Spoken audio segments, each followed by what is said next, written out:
और अब बात विदेश की सबसे बड़ी खबर की, जो इजरायल की ईरान पर एयर स्ट्राइक है।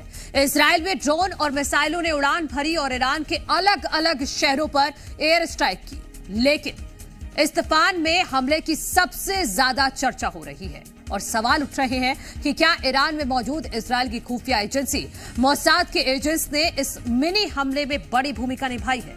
ये स्पेशल रिपोर्ट देखिए।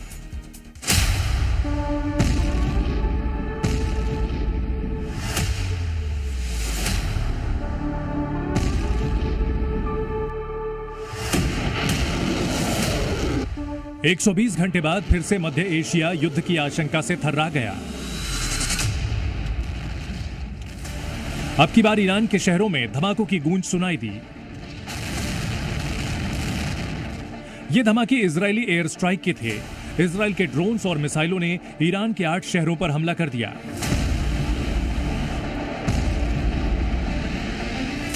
यह हमला इजरायल का ईरान से बदला था।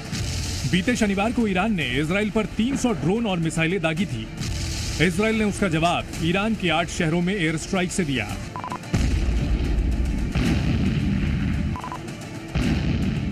इजरायल ने ईरान को उसी भाषा में जवाब दिया जिस भाषा में ईरान ने बीते दिनों इजरायल पर हमला किया था। आज इजरायल के सबसे बड़े धार्मिक नेता अयातुल्ला अली खामेनेई का बर्थडे है और ईरान के 8 शहरों में धमाका नेतन्याहू का खामेनेई को धमाकेदार गिफ्ट था। नेतन्याहू ने जानबूझकर जुमे के दिन ईरान पर एयर स्ट्राइक के लिए चुना।